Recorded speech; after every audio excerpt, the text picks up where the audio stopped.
Bab tentang menempelkan pundak dengan pundak dan kaki dengan kaki dalam saf. Jadi kalau ingin ngatur saf supaya sempurna, memang kaki tempel dengan kaki, pundak dengan apa? Pundak. Ibnu Hajar juga memahami demikian. Apa kata Ibnu Hajar? Wal muradu bidzalika al-mubalaghatu fi ta'dili saf wa saddi khalalihi. Yang dimaksud oleh Imam Bukhari tentang bab ini adalah al-mubalaghah, yaitu kesungguhan dalam meluruskan saf dan menutup lubang-lubang dalam saf. Assalamualaikum warahmatullahi wabarakatuh. Alhamdulillah, kembali lagi kita di channel Mbot Official. Di video kali ini kita akan membahas mengenai tata cara sholat Rasulullah SAW. Sebagaimana dengan hadis, sebagaimana dengan tuntunan para ulama, para tabi'in dan para sahabat radhiyallahu anhum. Apakah betul seperti yang dikatakan oleh Salafi Wahabi, sholat dengan shaf yang rapat-rapat sampai menempelkan dari kaki ke kaki, dan masih banyak yang lainnya. Oke kawan-kawan, langsung saja kita simak video ini sampai akhir. Di antara jamaah yang suka sholat. Nah, nanti kita ingin melihat ini menginduk kepada pendapat siapa, gitu. Di antara ulama-ulama mazhab, adakah di antara imam-imam mazhab atau ulama-ulama fikih yang mengatakan demikian? Pertama, tentang tata cara sholat baginda Nabi. Jadi hari ini kan ada di perpustakaan Bu ya, di toko-toko buku atau kadang dijual ada buku sifat sholat Nabi. Seakan-akan gitu, kalau saya memahaminya begini, seakan-akan apa yang dijelaskan oleh para ulama fikih di kitab-kitab fikih itu bukan sifat sholat Nabi, seakan-akan. Padahal sifat sholat Nabi telah dijelaskan oleh para ulama fikih bukan hanya dalam ratusan kitab, ribuan kitab, menjelaskan tentang cara sholat, dan itu cara sholat Nabi, bukan cara sholat yang lain. Semuanya menginduk kepada hadis Nabi.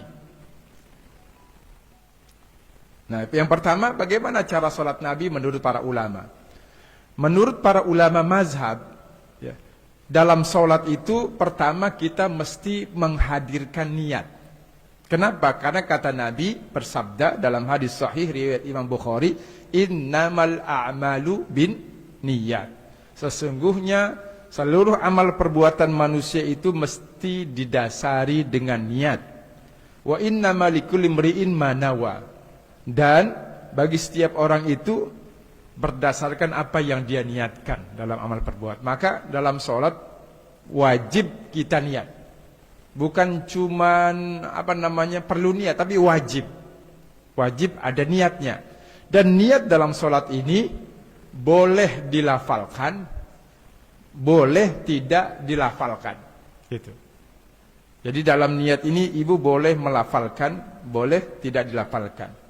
Jadi melafalkan niat merupakan aplikasi pengamalan dari perintah Nabi untuk melakukan niat. Nah, dalam mazhab Syafi'i misalkan, kenapa sebaiknya dilafalkan agar refleks? Gitu. Karena ada beberapa orang yang kalau tidak dilafalkan nggak refleks. Tahu Allahu Akbar, ada yang nggak refleks. Nah, bagaimana niat itu? Niat dalam sholat kata para ulama bukan niat yang ketika kita berangkat dari rumah.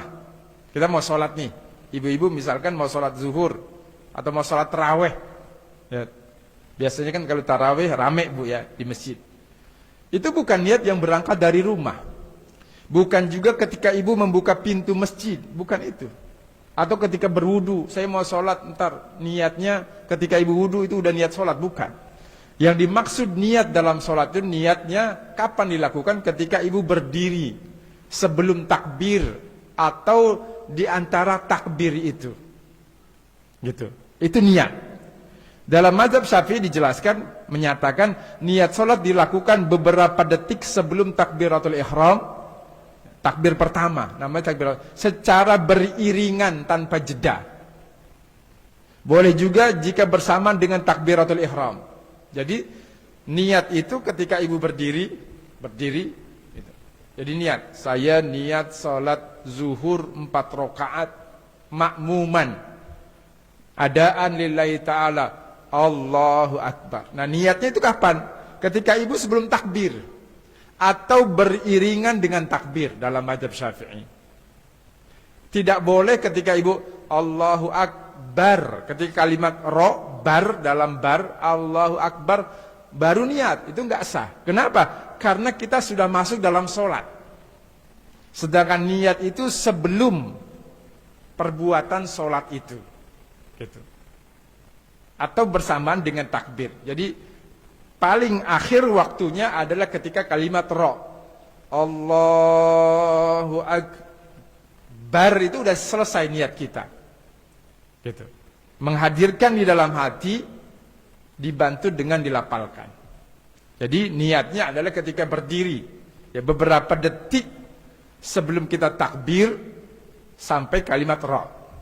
Dalam mazhab Hanafi mengatakan niat sholat boleh dilakukan beberapa saat sebelum takbiratul ihram asalkan tidak ada sesuatu yang memisahkannya. Maksudnya apa? Ibu ketika mau takbir, gitu. Kita ketika mau takbir itu tidak boleh diselingi dengan siwak. Misalkan kita mau sholat, sholli fardhu zuhri, habis niat begitu nyiwak, itu nggak boleh. Tidak sah niatnya.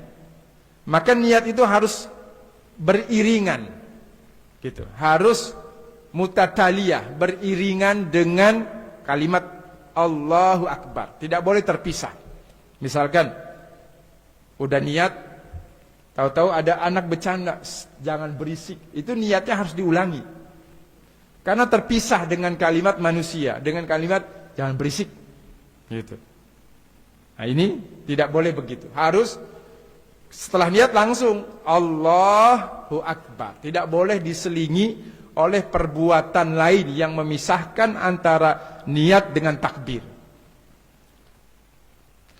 Dalam mazhab Maliki disampaikan mesti beriringan sebelum takbiratul ihram atau tidak ada jeda, ya, tidak ada jeda waktu dengan takbir. Dalam mazhab Hambali beberapa saat yang pendek. Artinya ada kesepakatan, ada kesamaan bahwa takbir itu, niat itu adalah beriringan dengan takbir, gitu.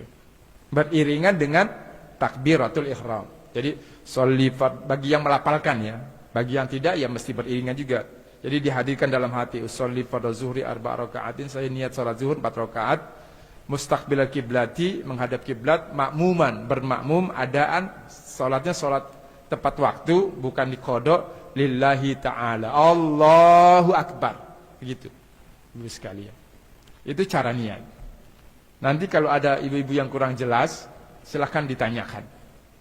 Jadi niat itu tidak boleh terpisah, dipotong oleh kalimat dan berisik, atau nyiwak, atau apa makan apa gitu. Nah, ini nggak boleh. Seperti itu. Lalu yang kedua, penjelasan Imam Syafi'i dalam melapalkannya. Imam Syafi'i saja, ibu-ibu sekalian. Imam, seorang ulama yang hafal Al-Quran, paham maknanya, paham tafsirnya, bukan makna. Beliau itu memang orang Arab. Paham tafsirnya, penjelasannya, tahu asbabul nuzulnya, hafal ribuan hadis. Imam Syafi'i punya kitab hadis namanya Musnad Asy-Syafi'i.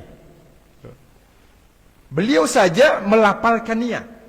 Apa di sini dikatakan oleh Imam Ibnu Khuzaimah, sanar Rabi dari Rabi, qal kana Syafi'i, ini ada dalam kitab Mu'jam Ibnul Muqri.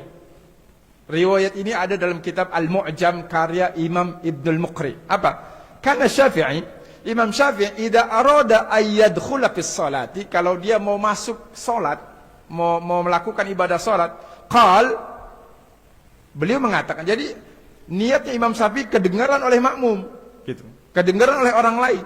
Makanya dia meriwayatkan Bismillahi, dengan nama Allah, muwajjihan li baitillah. Kalau bahasa lainnya mustaqbilal kiblati. Muwajjihan, mengarah, li baitillah, kepada rumah Allah, Baitullah.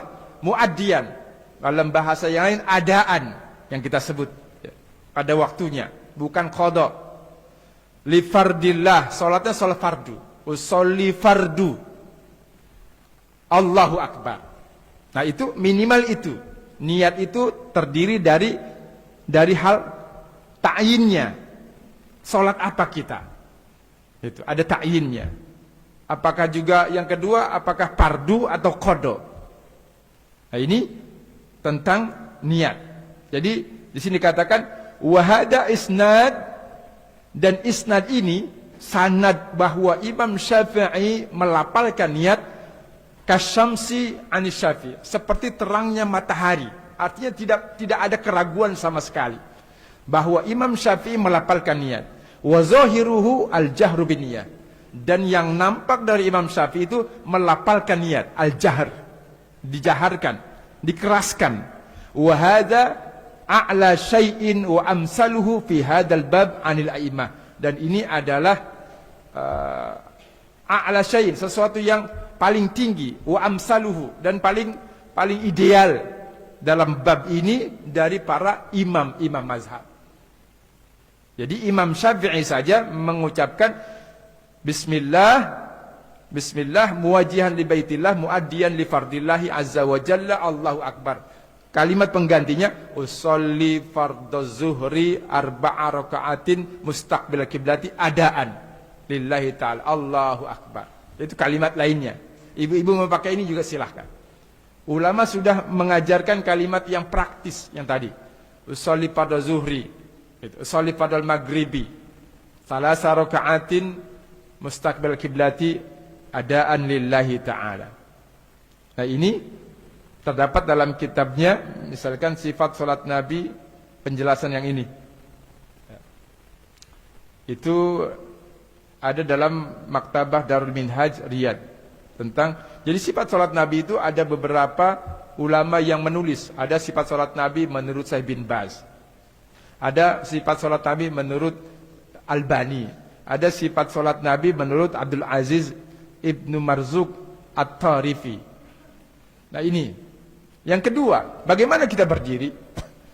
Berdirinya Nabi, kata para ulama, itu cenderung rapat dan tidak lebar. Imam Abu Hanifah mengatakan jarak kedua kaki saat berdiri sholat sekitar 4 jari tangan. Ini jari tangan. Ada di mana? Ini terdapat dalam kitab Hasyiyah Ibnu Abidin. Keterangan ini, mazhab Hanafi, ini cetakan Darul Kutub Al-Ilmiyah, juga terdapat dalam Nihayatul Muhtaj, mazhab Syafi'i,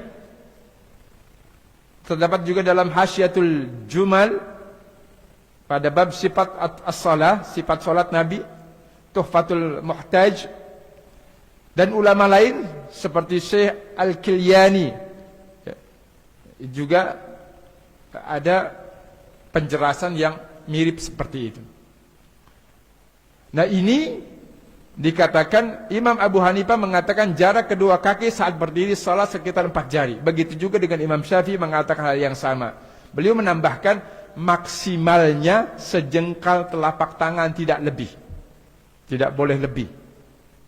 Imam Malik, Imam Ibnu Munzir, Imam yang fikih lainnya juga berpendapat sama. Jadi kalau kita praktekkan ya, 4 jari itu begini. Jari Pak, begini. Cenderung rapat. Ditoleransi sebentar. Ditoleransi. Tapi tadi menurut hadis Ibnu Umar itu cenderung rapat, 4 jari. Dan pertanyaannya, ketika ada orang mengklaim yang nyungkah itu begini, enggak ada hadisnya. Begini itu enggak ada hadis. Nah, maka perlu disesuaikan. Ya. Apalagi Nabi itu sholat menjadi makmum, itu hanya ada 2 riwayat setidaknya. Ketika bermakmum kepada Abu Bakar ketika Nabi sakit, dan bermakmum kepada Abdurrahman bin Auf. Jarang, ya. Tidak dijumpai hadis-hadis lain Nabi bermakmum, sehingga bagaimana letak kakinya. Dan dijelaskan Nabi itu berdirinya cenderung rapat. Nanti kita sebut. Misalkan di sini salaf, Nabi dan para sahabat. Salaf itu siapa? Nabi dan para sahabat. Itu salaf. Sampai periode Imam Ahmad disebut dengan salaf. Ya, itu salaf. sekitar 3 abad. Jadi cukup panjang salaf itu. Setelah salaf apa namanya? Khalaf. Jadi kalau kita bilang kita ini sholat mengikuti salaf. Nah, Imam Syafi'i itu salaf.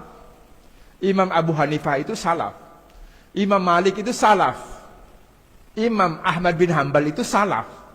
Jadi salaf itu lebar, panjang. Pendapatnya bisa beragam.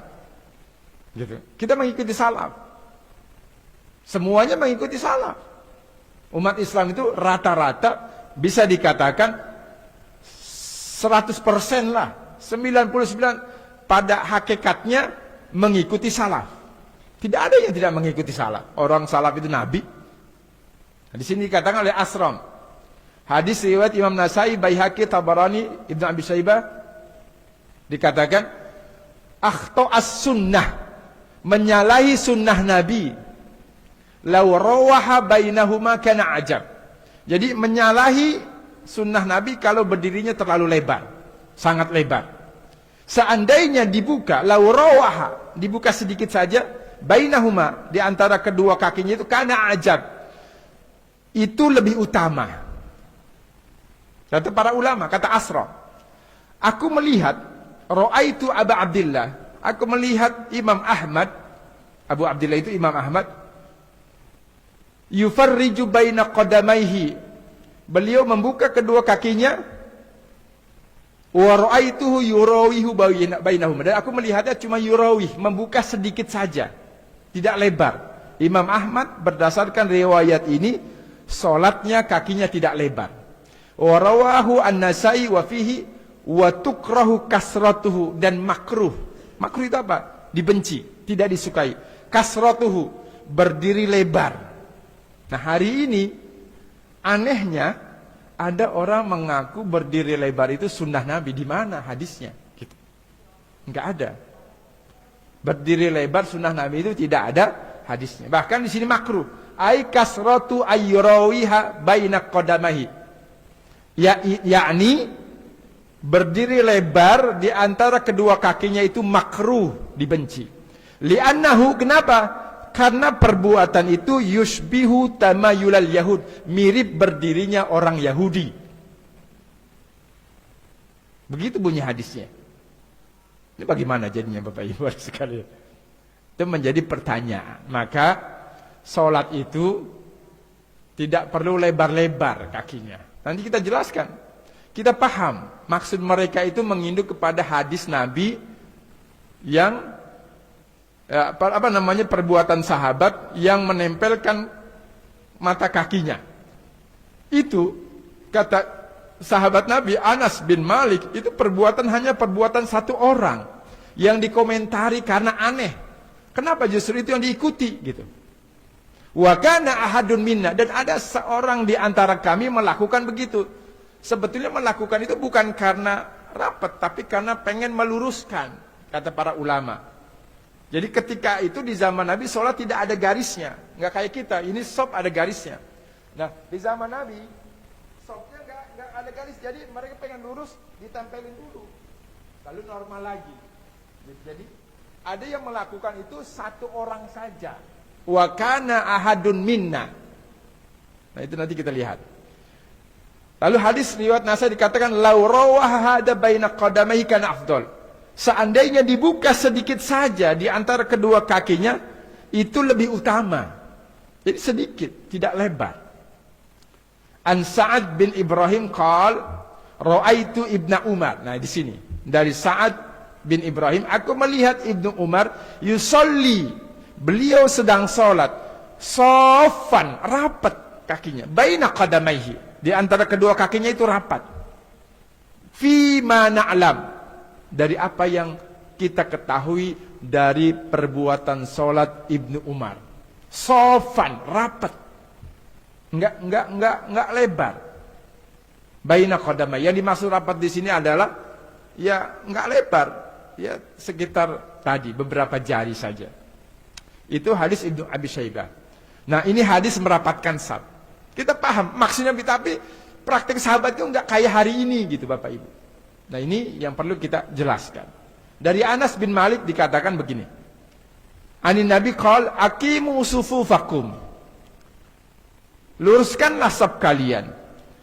Fa inni arakum min wara'i zahri. Karena aku bisa melihat dari belakang pundakku, kata Nabi. Kata Nabi apa pesannya? Aqimu sufuf, luruskan saf kalian. Nabi enggak mengatakan rapatkan, lurus. Aqimu sufufakum, luruskan saf kalian. Makanya pernah Sayyidina Ali itu menggaris dengan pedangnya, lurus. Biar ada garisnya. Kalau kita di rata-rata masjid ada garisnya. Paling tidak keramik itu kan lurus gitu. Kelihatan garisnya. Apa kata hadis ini? Wa kana ahaduna dan ada seorang di antara kami yulziqu, menempelkan pundaknya, mangkibahu bi mangki sahibihi, dengan pundak sahabatnya, wa qadamahu bi qadamihi, dan di sini dikatakan kakinya dengan kaki sahabatnya di sebelahnya. Qala Nu'man bin al-Bashir, ini hadis yang lain. Jadi di sini disebutkan wa kana ahadun. Jadi ahaduna, seorang di antara kami, bukan kami.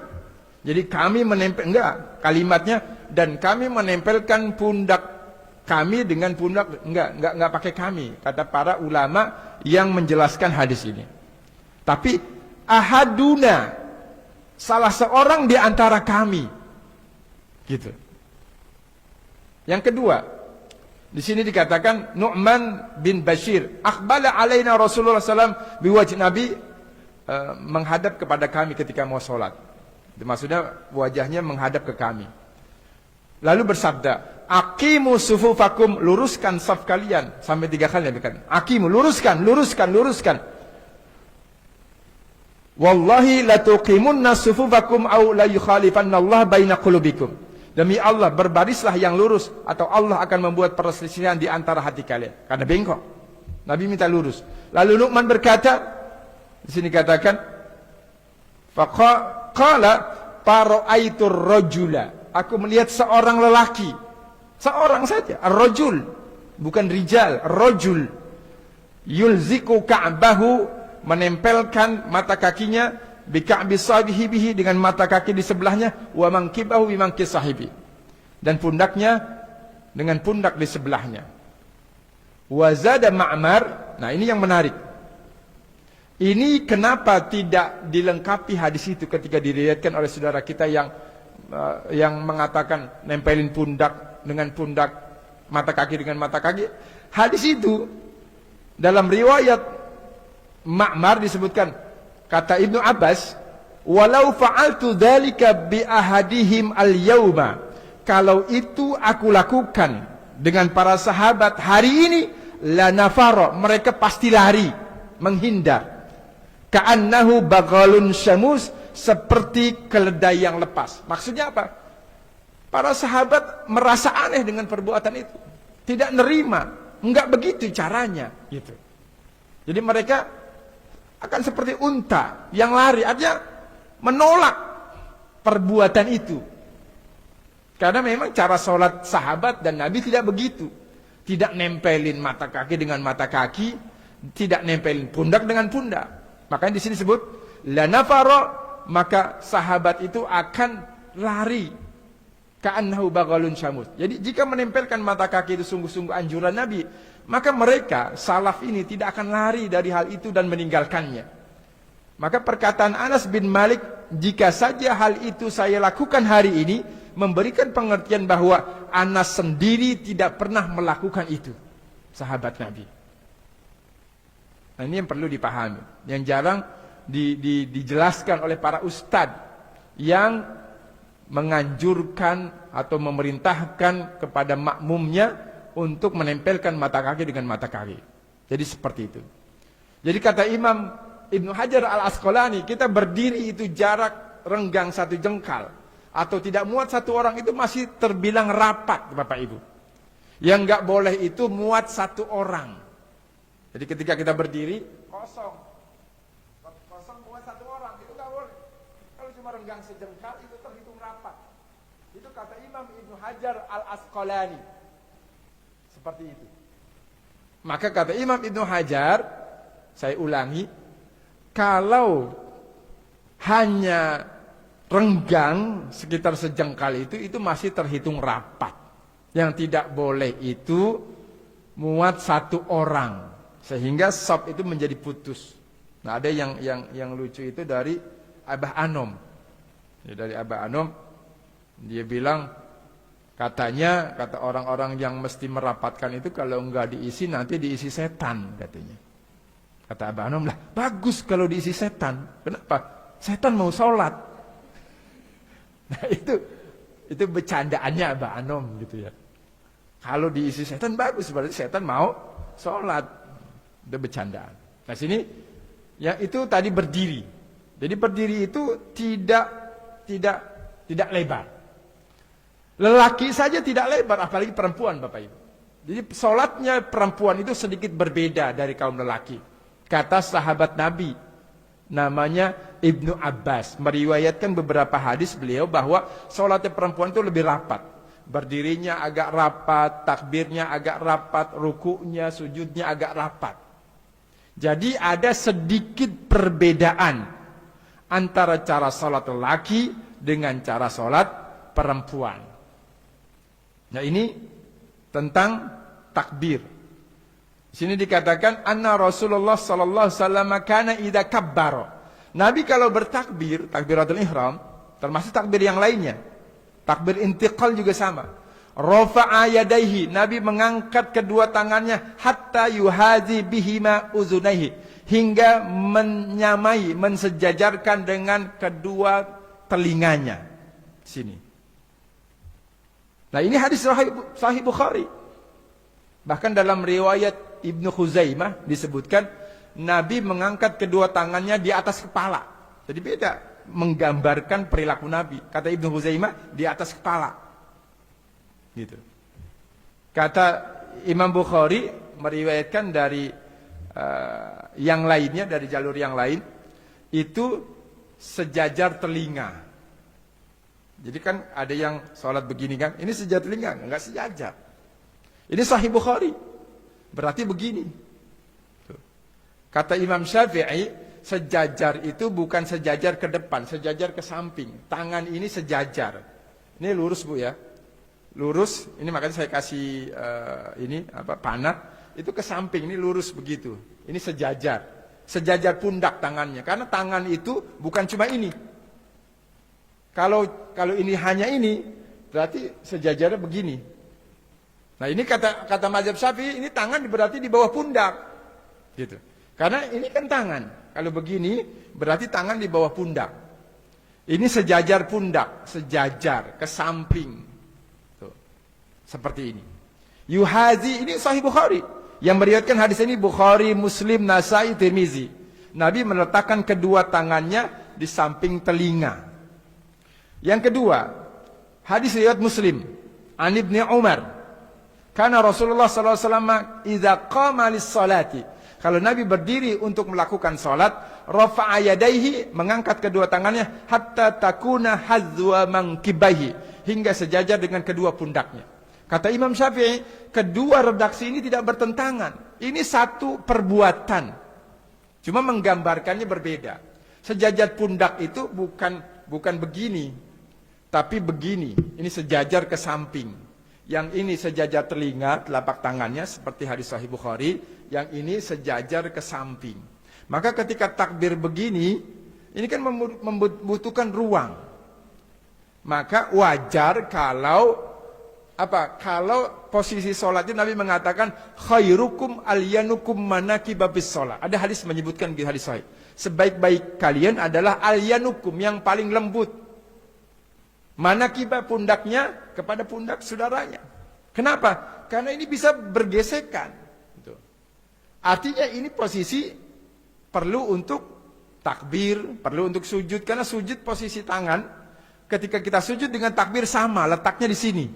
Coba ibu ini sujud, ini sama di sini. Ketika sujud itu di sini, di samping telinga. Nah ini kalau kita melihat redaksi ini. Nah pertanyaannya, kalau yang sholat begini, berarti kan menyelisihi hadis sahih Bukhari. Sejajar pundak enggak sejajar. Dan juga hadis Sahih Muslim, yang dimaksud sejajar pundak itu bukan begini. Tangan sejajar pundak ini tidak sejajar, ini tangan di bawah pundak. Sejajar itu sejajar ke samping, begini. Nah ini yang dijelaskan oleh mazhab Syafi'i.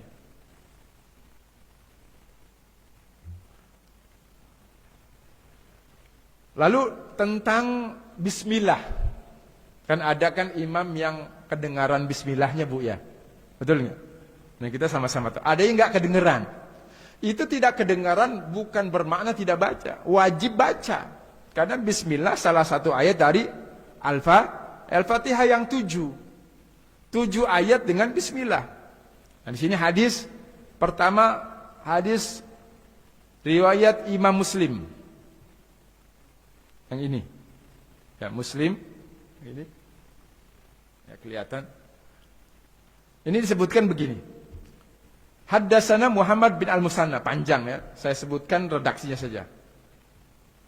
Qala, haddatsana Syu'bah qala sami'tu Qatadah. Aku mendengar Qatadah yuhaddisu an Anas, menyampaikan hadis dari Anas bin Malik qala. Kata Anas, "Shallaitu ma'a Rasulillah." Kata Anas nih. Anas itu sahabat Nabi yang umurnya cukup panjang.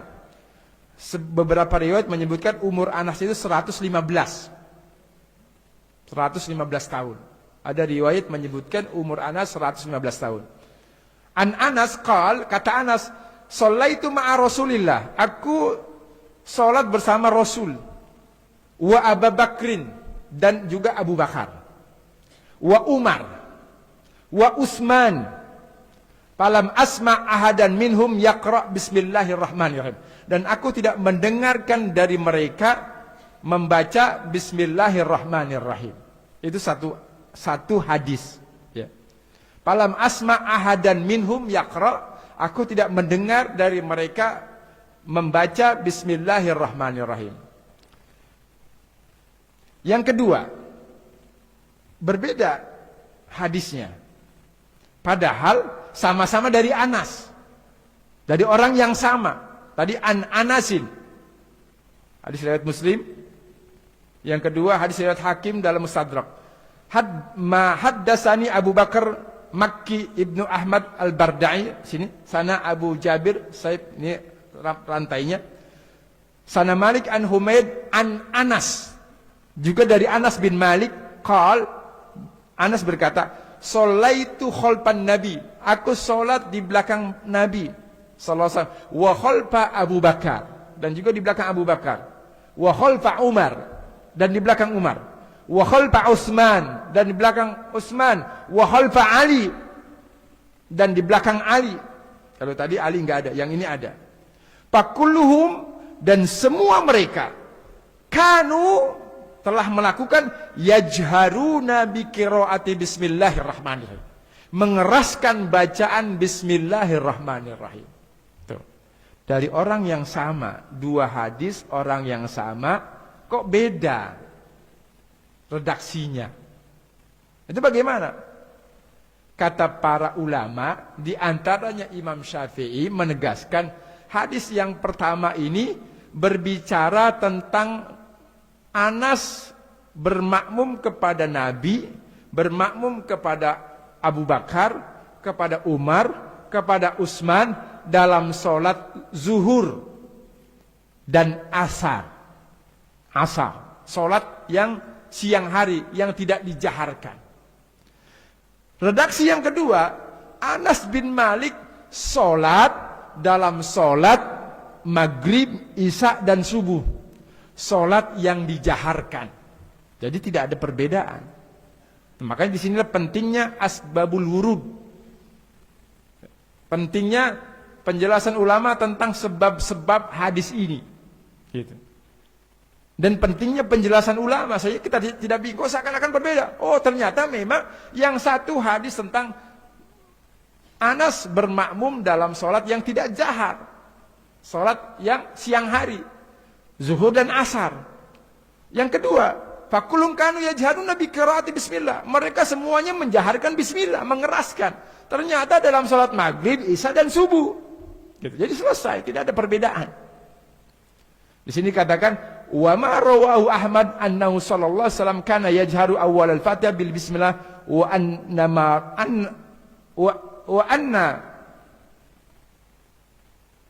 wa in rawahu 20 sahabiyan. Bahwa di sini dikatakan Imam Ahmad menyampaikan bahwa kana yajharu, Nabi menjaharkan bacaan bismillah sebelum Fatihah itu dijaharkan, dikeraskan, itu diriwayatkan sedikitnya oleh 20 sahabat Nabi dengan jalur yang berbeda-beda. Jadi Nabi menjaharkan bacaan bismillah sebelum surat Al-Fatihah itu diriwayatkan sedikitnya oleh 20 sahabat Nabi, kata Imam Ahmad. Jadi tidak meragukan. Jadi ibu-ibu yang mau baca bismillah jahar silahkan, yang tidak silahkan. Tetapi secara dalil yang baca bismillahirrahmanirrahim dikeraskan dalam sholat yang keras, maghrib, isya dan subuh, itu para sahabat melakukan itu dan dalilnya lebih kuat. Begitu maksudnya. Penjelasan Imam Syafi'i tentang bismillah yang tadi. Ini penjelasan Imam Syafi'i.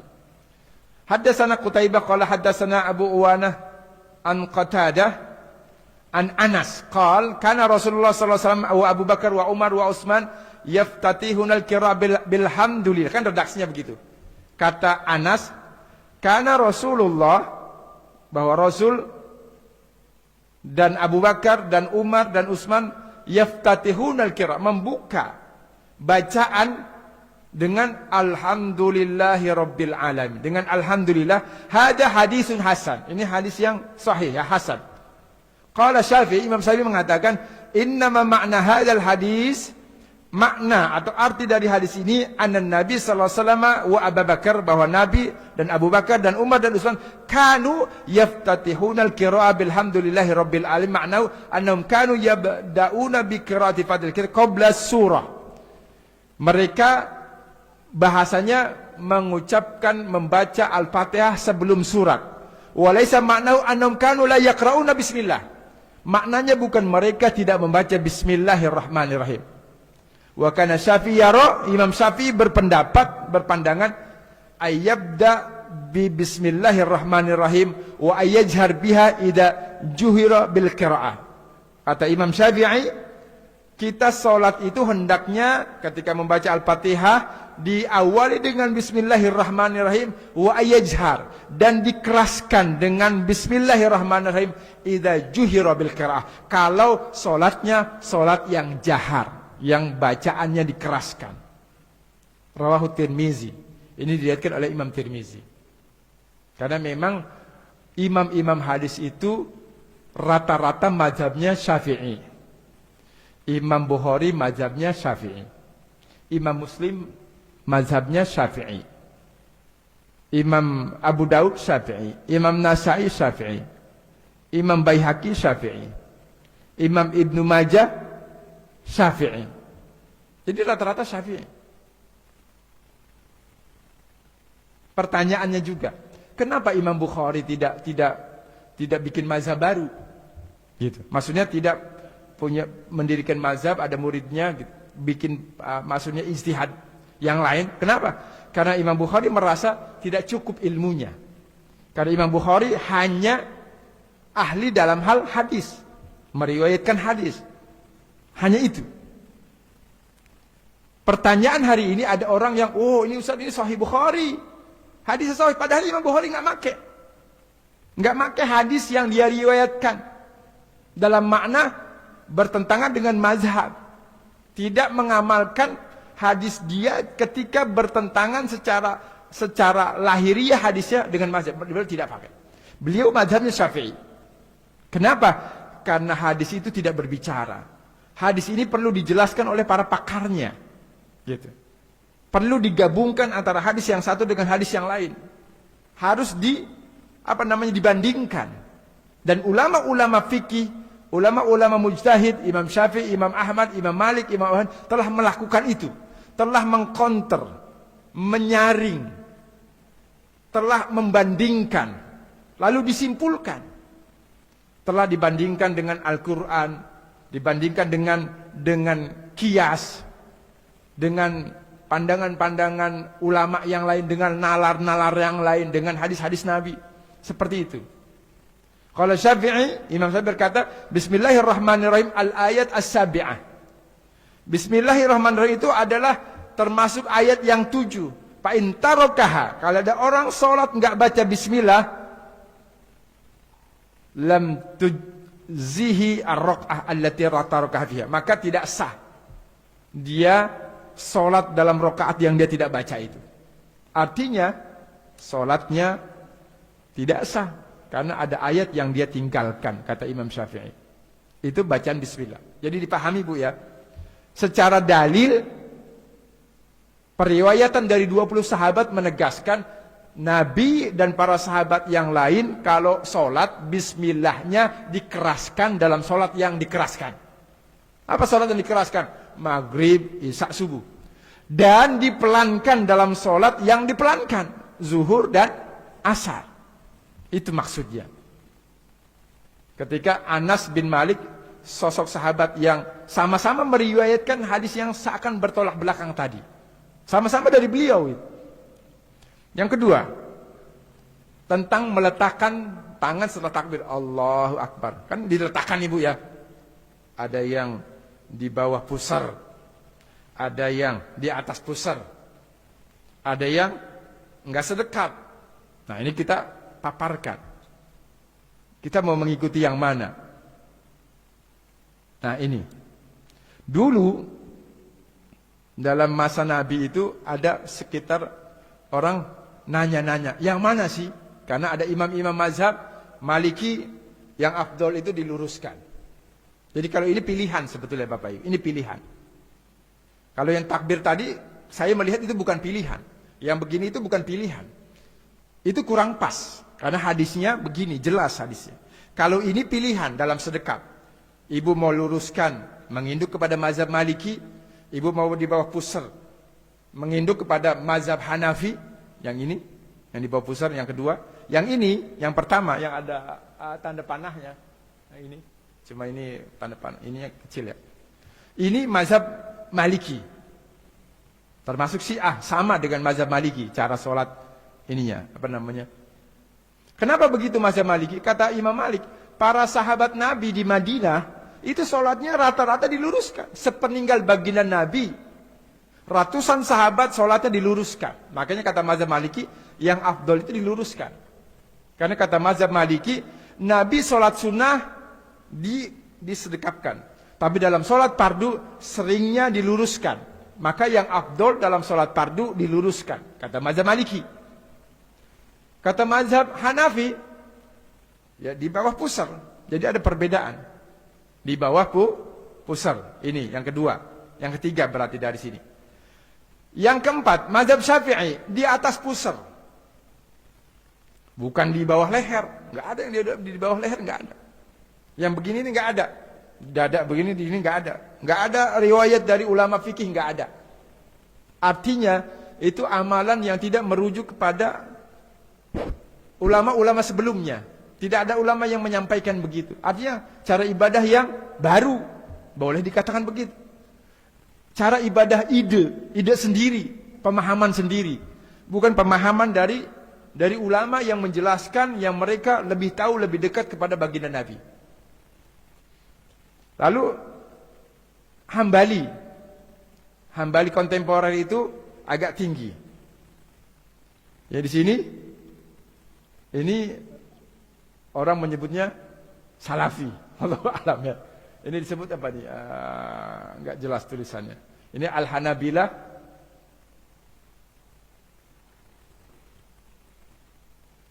Oh Salafiyah ini. Salafiyah Al-Yaum tulisannya ini.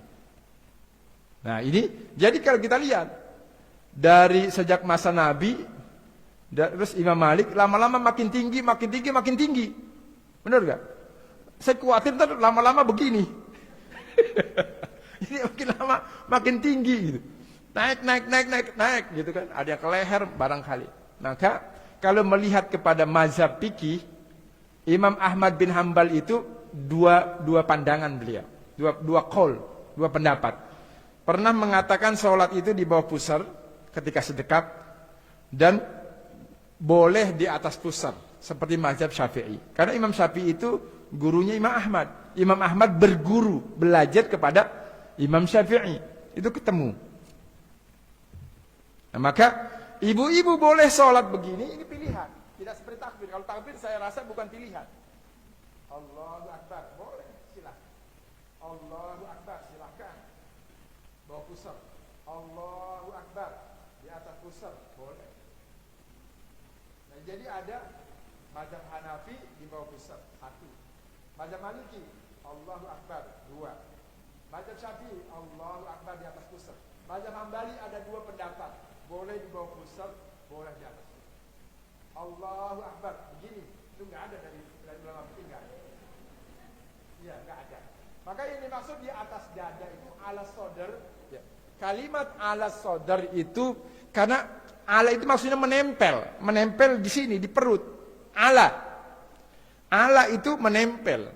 Kan kalau dikatakan fi sodar, fi berarti di dalam, nggak mungkin. Kenapa? Di dalam dada berarti di dalam ucus. Fi itu di dalam dada. Berarti di dalam rongga tubuh. Kalimat Arab itu tidak menggunakan fi, tapi ala, menempel. Kalau fauqa itu tidak nempel. Fauqa itu ada udaranya. Fauqa. Al-lambah, lampu, misbah, alal maktab. Kalau alal maktab itu nempel. Al-lambah, fauqa, al-maktab. Lampu, fauq. Fauq itu berarti tinggi. Ini ala itu nempel. Gitu. Alal maktab. Maka ala itu nempel. Nah ini yang perlu dijelaskan biar kita jelas. Jadi ibu-ibu nanti ada gambaran. Oh ini menginduk kepada mazhab Maliki. Orang-orang Maroko itu Maghrib, orang Aljazair itu sholatnya Allahu Akbar, diluruskan. Itu Maroko. Oh ternyata kalau yang di bawah pusar itu Hanafi ya, gitu. Atau sebagian Hambali dalam kitab-kitab fikihnya. Cuma Hambali sekarang nggak begitu. Hambali sekarang begini. Gitu. Padahal memahami di atas dada. Padahal itu tidak dijelaskan oleh ulama. Nah ini cara sholat. Kalau yang di atas pusar itu Syafi'i. Jadi kita biar tahu. Nah itu pilihan. Ibu silakan mau mengikuti yang mana. Pilihan. Cuma saran saya jangan yang begini. Karena tidak direkomendasi oleh ulama. Iya. Tidak direkomendasi. Atau ada yang begini. Kan ada yang begini. Kayak sedih gitu. Itu nggak ada. Gitu. Ulama itu nggak merekomendasikan begitu. Allah. Kan udah takbir begini. Allahu Akbar. Nggak direkomendasi. Ulama nggak menyarankan. Nggak ada penjelasan petunjuk dari ulama fikih itu nggak ada. Nggak ada contohnya. Maka kalau kita begini, berarti sholatnya itu pemahaman sendiri. Padahal kapasitas keilmuan kita itu nggak mumpuni. Kok kita bisa memahami sendiri? Di mana ilmu usul fikih kita? Di mana ilmu fikih kita? Di mana ilmu hadisnya? Ilmu tafsirnya? Asbabun nuzul, asbabul wurudnya, ulumul Qur'annya, munasabat ayatnya. Enggak kita miliki. Belum ilmu bahasa Arabnya, balagohnya, badiknya, bayannya. Belum ilmu mantiknya, belum kiasnya. Kita tidak punya ilmu itu, enggak cukup. Maka kita menginduk kepada ulama yang sudah mumpuni saja, gitu. Lalu berikutnya, ini rojih menurut Imam Syafi'i dan Imam Malik. Ini yang rojih, oh yang tadi ya. Ini kita jelaskan lagi. Menurut mazhab Imam Syafi'i dan Imam Malik dalam satu riwayat, yang rojih itu di atas pusar. Rojih itu artinya yang kuat. Kita sampai jam berapa? Ini jam 11:04 ya, baru sampai sini. Nah ini rojih menurut Syekh Albani. Nah dalam kitab fikih nggak ada yang begini Bapak Ibu. Dalam kitab-kitab fikih ulama menjelaskan cara sholat Nabi tidak begini. Ini pemahaman Syekh Albani. Syekh Albani itu bukan ulama fikih, bukan ulama yang paham syariat. Beliau paham hadis. Hadis pun meneliti, bukan menghafal. Syekh Albani itu abad zaman sekarang, bukan ulama dulu. Syekh Albani ini ulama peneliti hadis abad 21. Baru meninggal tahun 2000-an. Ya, sekitar tahun 1998 ya. Atau 2001, sekitar itu. Syekh Albani abad 21. Nah, ini penjelasan Syekh Albani yang begini. Kalau ulama-ulama fikih tidak begini. Lagi-lagi kalau ibu mau begini berarti menginduk kepada Syekh Albani yang bukan ahli fikih. Silahkan saja kalau mau melakukannya.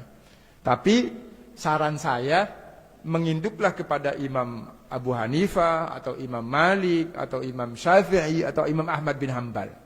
Itu lebih selamat. Menurut Ibnu Muflih, ini mazhab Hambali, wa yukrahu wad'uhuma, makruh meletakkan kedua tangan di atas dada seperti ini. Kata Ibnu Muflih, makruh, dibenci. Ini mazhab Hambali. Kata Ibnu Muflih, ini terdapat dalam kitab beliau Al-Furu' pada jilid 2 halaman 169. Ini makruh cara sholat seperti ini. Meletakkan tangan tinggi di dada. Ini mazhab Hambali mengatakan begitu.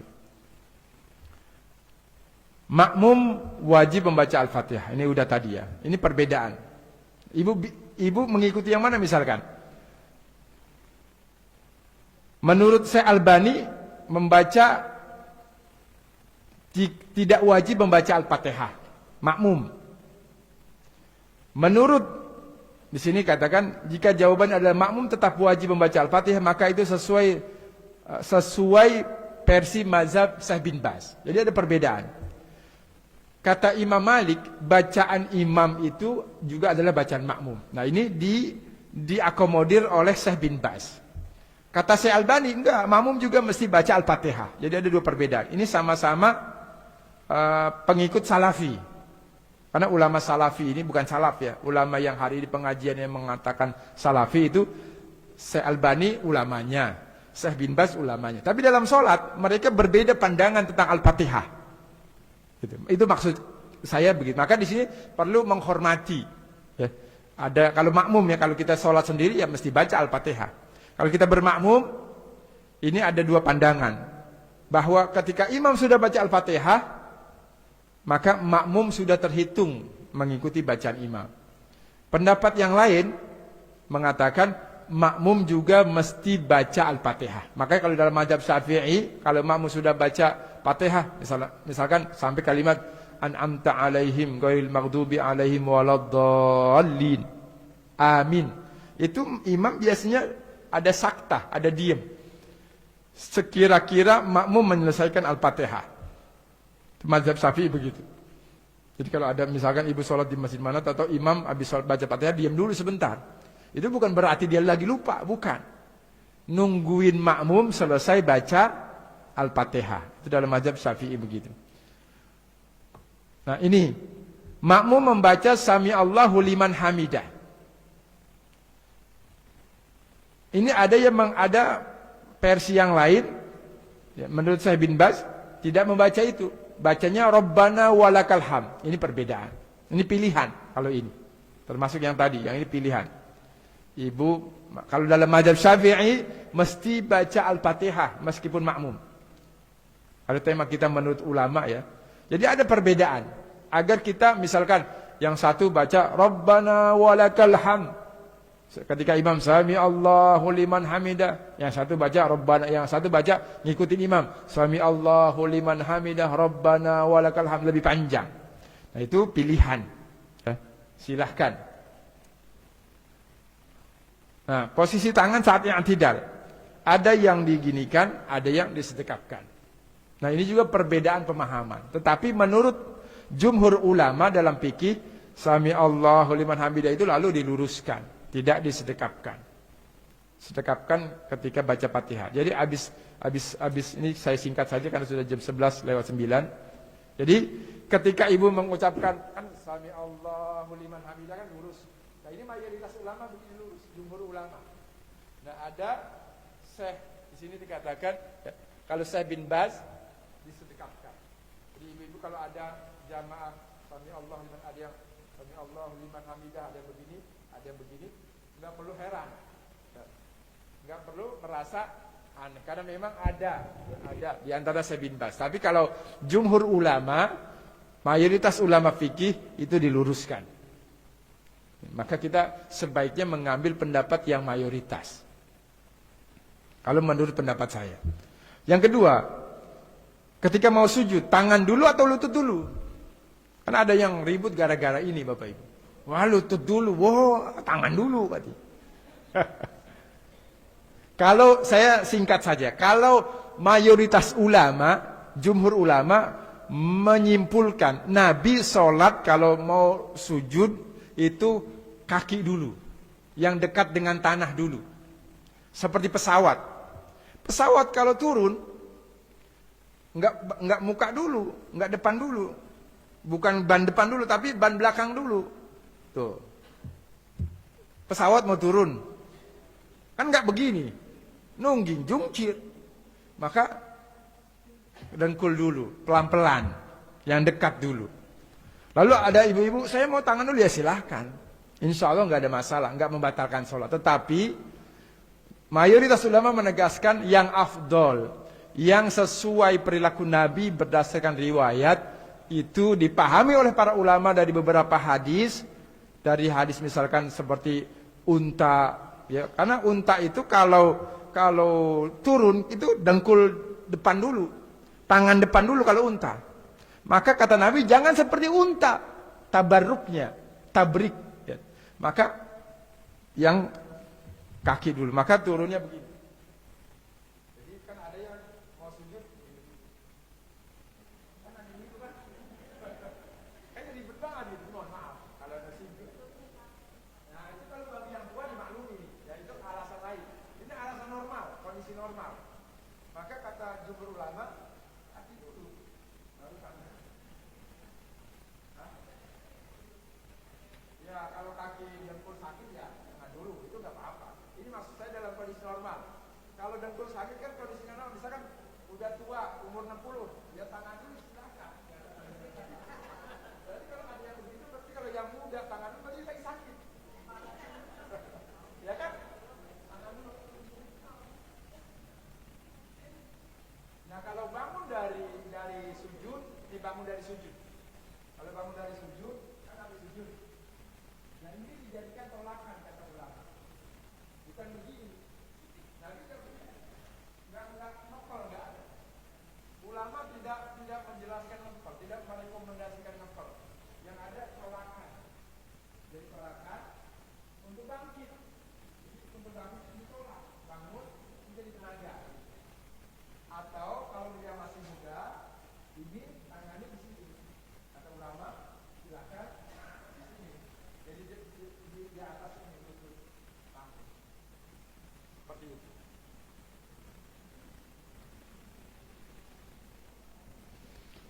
Nah ini kan ada yang ribut gara-gara.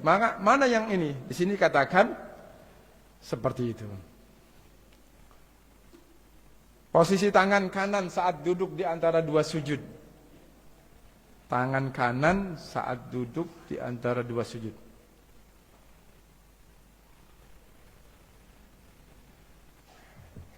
Ya tangannya berarti di atas lutut Bu ya. Maka jangan mengepal tapi diluruskan. Dan sebaiknya tidak melewati dengkul.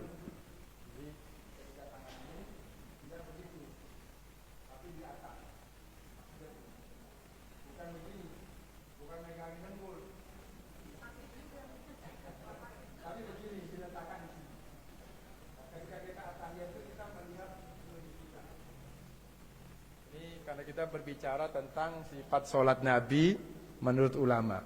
Nah ini kan ada yang tangannya dikinikan. Ini tidak tepat.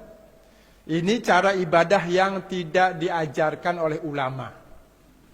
Nggak ada dalam kitab-kitab fikih itu ngepel itu nggak ada. Kalau ini ngepel mungkin kalau mau push up bisa. Ya. Mau push up biar tangannya kuat gitu kan. Dan pada kapalan kan bisa jadi. Bangun dari sujud ya, intikal mengepalkan tidak mengepalkan. Maka yang mengepalkan ini itu fatwanya Albani. Albani ini peneliti hadis. Dia bukan ulama fikih. Ulama meragukan. Saya Ibnu Utsaimin saja mengkritik Syekh Albani, dikritik itu. Dia terlalu banyak bicara tentang syariat fikih, tentang fikih. Padahal dia tidak mumpuni di situ. Kata Syekh Ibnu Utsaimin. Jadi ada konflik juga. Nah ini. Jadi kata peneliti hadis, kalimat hadis yang dipakai Albani itu bermasalah. Ini sudah dijelaskan oleh ulama. Bangun dari sujud intikal mengepalkan atau tidak. Di sini dikatakan, kata Imam Nawawi dalam kitab Al-Majmu', wa idza atamada bi yadayhi ja'ala batna rahataihi wa butuna asabi' 'alal ardi bila khilaf. Dan apabila ia bertumpu dengan tangannya, maka para ulama sepakat tanpa ada perbedaan sama sekali agar ia memposisikan telapak tangannya dan jari bagian dalamnya di atas tanah. Di sini katakan bila khilaf. Wa idza tamada, Nabi kalau bertopang dengan kedua tangannya bangun dari sujud, ja'ala batna rohatahi, menjadikan bagian dalam tangan ini itu di atas tanah. Itu tidak ada perbedaan. Jadi bukan begini. Jadi begini yang tidak ada khilaf. Kata Imam Nawawi, Nabi bangkit dari sujud bertolak dengan tangan ya, perut ini di atas tanah itu bila khilaf. Tidak ada khilaf sama sekali. Wa amal hadis al-madhkur, adapun hadis yang disebutkan dalam kitab Al-Wasit, disebutkan dari Ibnu Abbas yang mengatakan, kana idza qama fi sholati wa da'a yadayhi 'alal ardi kama yada'ul ajin, yang saya merahkan, fahuwa hadisun dhaif. Ini hadis dhaif. Yang dipakai Albani itu hadis dhaif. Au batil, atau hadis yang batil. Hadis yang apa batil? Keliru, salah. La aslalahu, tidak ada asalnya. Jadi ini hadis yang tidak memiliki sumber, kata Imam Nawawi. Wa huwa bin nun walau sahha kana ma'nahu qa'imun mu'tamad bi batni yadayhi kama ya'tamidul ajiz wa huwa syekh al-kabir.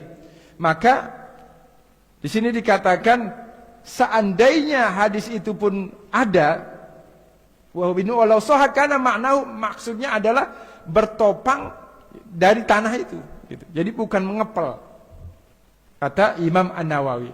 Lalu kata peneliti hadis yang lain, misalkan Hasan Saqaf, itu mengatakan kalimat ini salah penulisan. Harusnya al-ajiz, karena huruf nun dengan huruf zai itu mirip. Jadi nulis zai-nya aziz itu ketinggian buntutnya.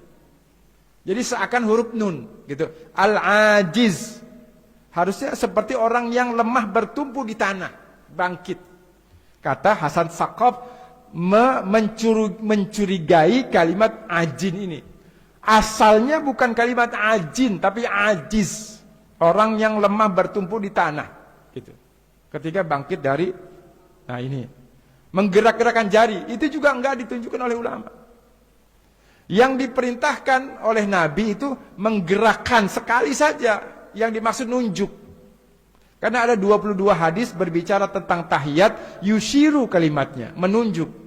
Dan yunsib itu menegangkan. Kalau begini mana tegang, gitu kan? Maksudnya lurus ke arah kiblat. Jadi 21 hadis menunjuk ke arah kiblat, yushiru. Jadi yang dimaksud menggerakkan itu bukan menggerak-gerakkan. Ini yang ditakuti setan yang lebih keras dari godam. Ini kalimat tauhid, nunjuk. Kapan berakhirnya? Ketika kita salam. Jadi dari pertama udah sekali doang. Bukan begini lalu begini-begini atau begini-begini. Enggak dijelaskan oleh ulama. Maksudnya tidak diberikan petunjuk begitu. Itu adalah perilaku yang keliru, kata ulama. Jadi lurus saja. Tidak digerak-gerakan. Bahkan di dalam beberapa riwayat, ibu-ibu sekalian, ada sahabat yang saking mentauhidkannya ngejelengak gitu tuh ke atas. Saking mentauhidkannya asyhadu an la ilaha, ke atas. Ada yang sampai seperti itu. Nah ini lalu posisi ketika sujud. Nah, saya sampaikan jumhur ulama itu direnggangkan kakinya. Jumhur ulama, mayoritas ulama direnggangkan, bukan dirapatkan. Karena karakter Nabi kalau sholat itu dilebarkan, bukan dirapatkan. Kalau rapat itu perempuan. Sholat dirapatin itu perempuan. Kalau lelaki dilebarkan. Maka kalau menurut pendapat saya pribadi berdasarkan hadis-hadis Nabi dan penjelasan ulama, sholat kaki dirapatkan itu keliru untuk yang lelaki. Kenapa? Karena ulama juga mengatakan di sini. Hadis Al-Barraqal, karena Nabi sallallahu alaihi wasallam idza raka'a. Nabi kalau ruku, basata zahrahu, melebarkan melebarkan pundak, melapangkan pundaknya. Wa idza sajada, dan Nabi kalau sujud Jadi kalau ini Nabi diinikan. Kalau sujud, wajjaha asabi'ahu qibalal kiblah. Nabi menghadapkan jari jemarinya ke arah kiblat, jari kakinya ke arah kiblat, begitu ininya lurus. Fatufaj. Ya. Nah, jika sujud menghadapkan jari-jari kakinya ke arah kiblat, fatufaj, maka direnggangkan. Ada faj, fatufaj, direnggangkan kakinya. Akhrajul Baihaqi min Tariq Zakaria bin, di sini perawi ya, bin Abi Zaidah an Abi Ishaq anhu wa sanadu sahih. Kalau Ibnu Hajar fi talkhis, fatufaj yakni yang dimaksud dengan fatufaj wassa'a baina rijlaihi, melebarkan di antara kedua kakinya. Jadi Nabi berdasarkan hadis dari Al-Barra ini, kalau sholat kakinya dilebarkan. Jadi ibu-ibu bisa mengajarkan anak-anaknya yang lelaki itu kalau sholat kaki bagian belakang dilebarkan. Karena kecenderungan Nabi itu gagah, lebar. Kalau perempuan dirapatkan, kalau lelaki dilebarkan. Hari ini banyak lelaki yang sholatnya dirapatkan. Nah di sini, ya, kata saya bin Bas juga dalam fatwa, zahirus sunnah, yang lahir, yang nampak dari sunnah Nabi, at-tafriq bainahuma, memisahkan kedua kaki. Li'annahu sallallahu alaihi wasallam syarra 'alil umma ayyujafi ar-rijla. Nabi memerintahkan kepada umat untuk merenggangkan kaki. Ayyujafi ar-rajula, lelaki, adodaihi, ya, anggota tubuhnya, anjambaihi, dari pundaknya. Wa batnahu an fakhidai, perutnya dari pahanya direnggangkan. Wa fakhidai an saqaihi, dan pahanya dari betisnya. Fayazhar, kata Syekh bin Baz, maka nampak dari ini at-taujih asy-syar'i, arahan syariat, perintah agama, annal qadamain kadzalika, kedua kaki yang bawah juga sama, direnggangkan. Annahuma yufarraqan, itu di tafrik, dipisahkan, kama syara'an Nabi, sebagai Nabi mana Nabi mensyariatkan itu, tafriqal adadain, ya, memisahkan adad, anggota tubuh, ya, otot-ototnya, rongga-rongganya, anil jambain, dari pundaknya, wal batn dari pakhidain, perut dari pahanya, fal afdal, maka yang utama adalah merenggangkan kedua kaki, tafriqahuma kulla wahidin ala hiddah, dari satu dengan yang lainnya. Termasuk penjelasan Imam Syafi'i, wa qala Syafi'i wal ashab, yustahabbu, dianjurkan, lisajid, bagi orang yang sujud, ayyufarrija baina rukbataihi, untuk melebarkan di antara kedua lututnya, wa baina qadamaihi, dan kedua kaki bagian bawahnya. Ini tumitnya dijauhkan, bukan dirapatkan. Demikian Bapak Ibu yang dimuliakan oleh Allah Subhanahu wa taala, penjelasan kita tentang sifat salat Nabi, mudah-mudahan bisa menjadi sedikit gambaran. Ini barangkali yang bisa saya sampaikan. Mohon maaf kalau ada hal yang kurang berkenan. Yang benar datang dari Allah Subhanahu wa taala, yang salah dari kedaifan ana al-fakir sendiri. Barangkali ada yang ingin ditanyakan. Sudah cukup lama ya taklim kita, hampir 1,5 jam ini. Mohon maaf kalau kelamaan dan hal yang kurang berkenan. Barangkali ada yang ingin tanyakan, mudah-mudahan bisa ana al-fakir jawab. Wallahu a'lam. Silakan.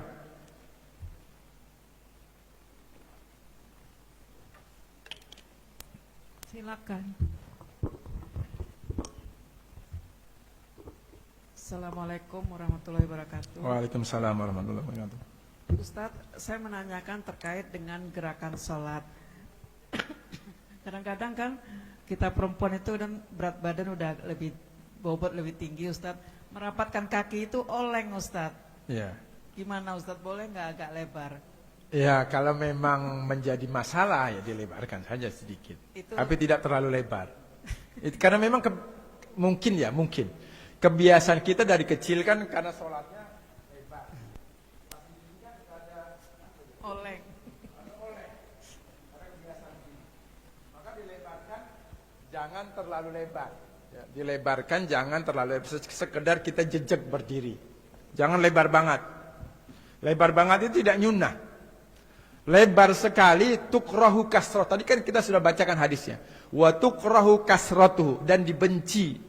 Berdiri lebar itu karena mirip tamayulal Yahud. Mirip berdirinya orang Yahudi kalau ibadah.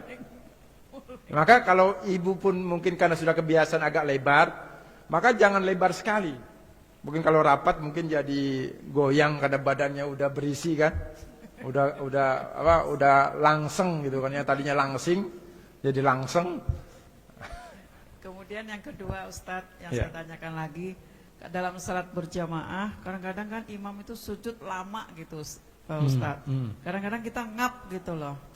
Apalagi karpetnya bau Bu ya. Apalagi karpetnya bau benar Ustadz. Jadi gimana itu Ustadz mensiasatinya? Ya itu nggak bisa disiasati, harus ngikut imam. Paling tidak imamnya dikasih tahu setelah sholat. Imam kalau sujud jangan lama-lama.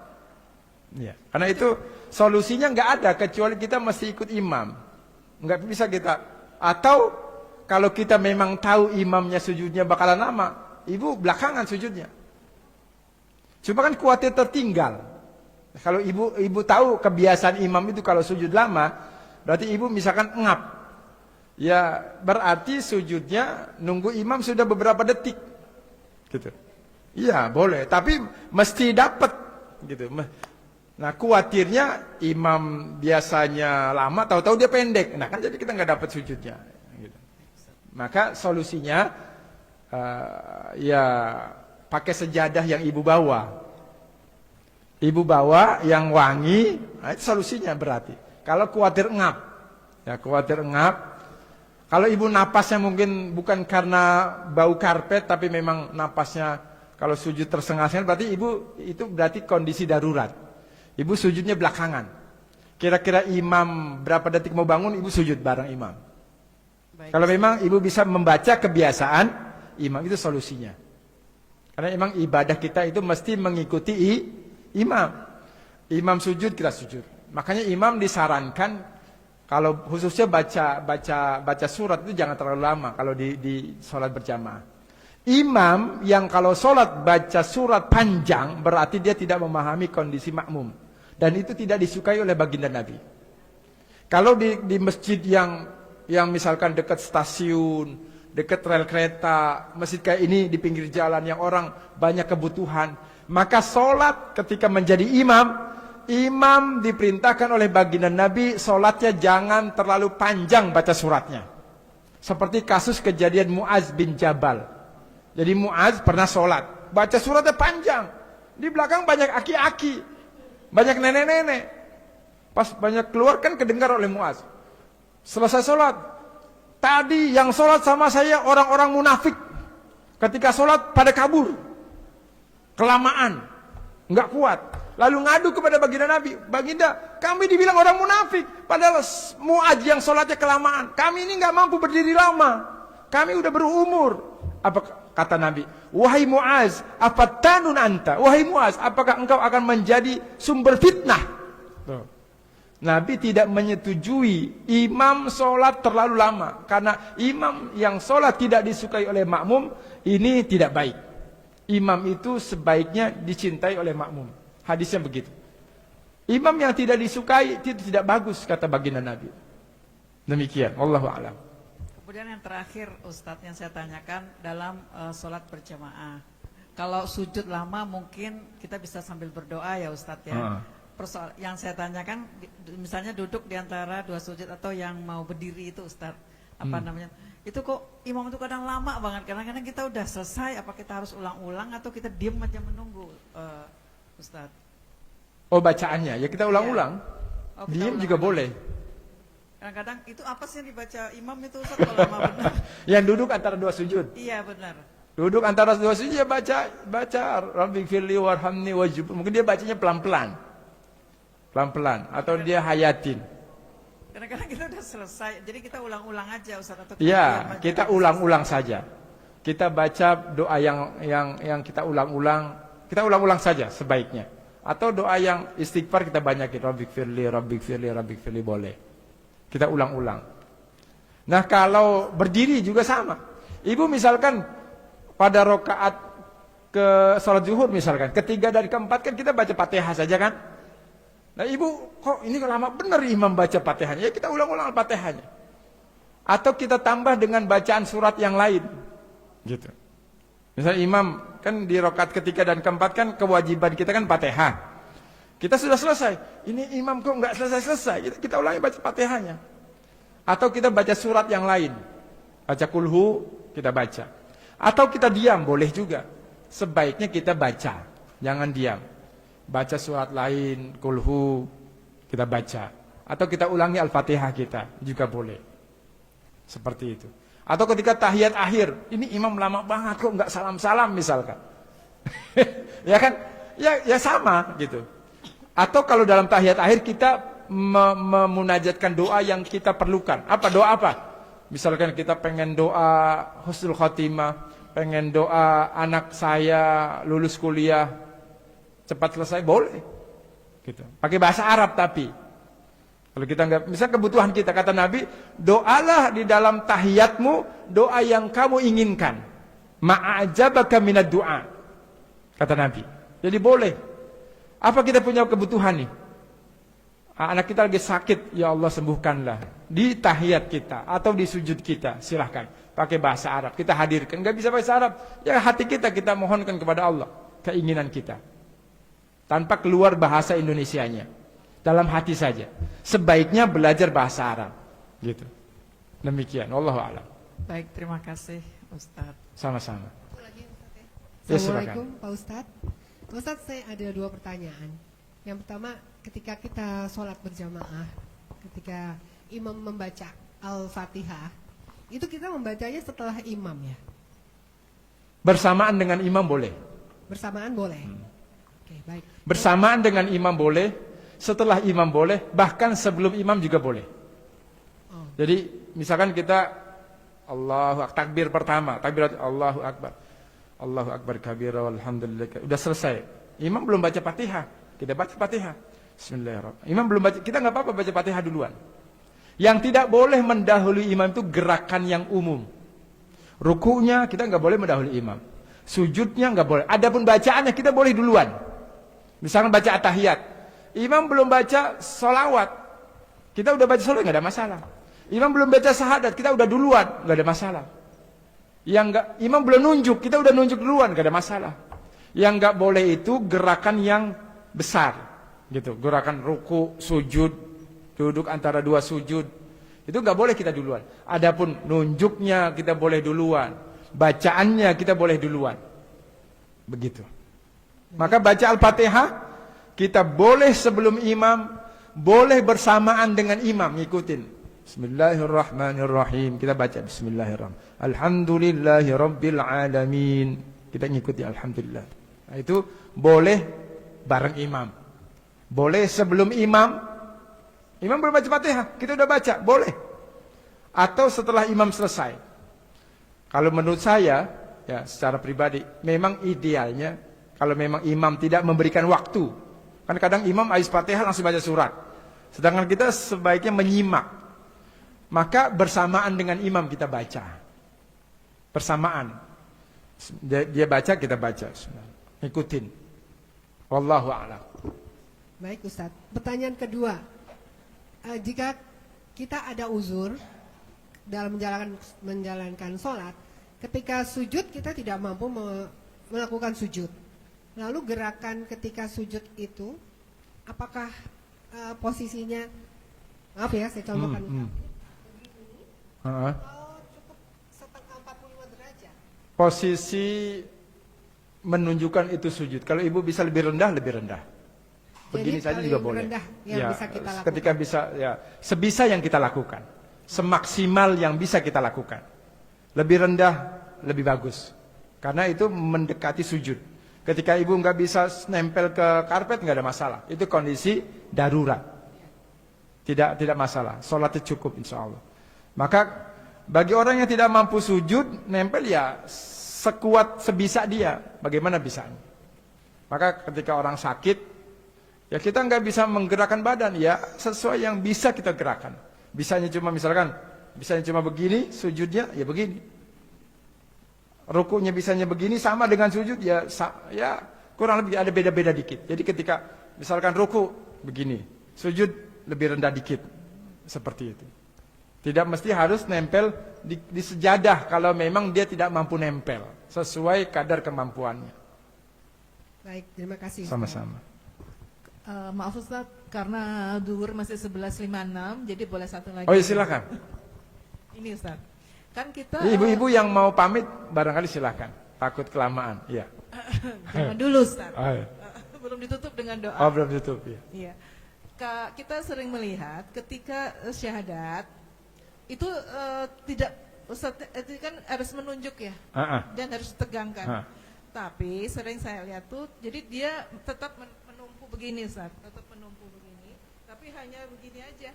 Nah, gitu. Oh. Tidak menunjuk. Iya. Itu jadi hal-hal yang seperti ini itu apakah membatalkan sholat atau membuat tidak sahnya sholat? Mudah-mudahan tidak membuat tidak sah. Cuma kurang afdol. Tidak mengikuti sunnah Nabi. Karena Nabi dari menggenggam lalu begini.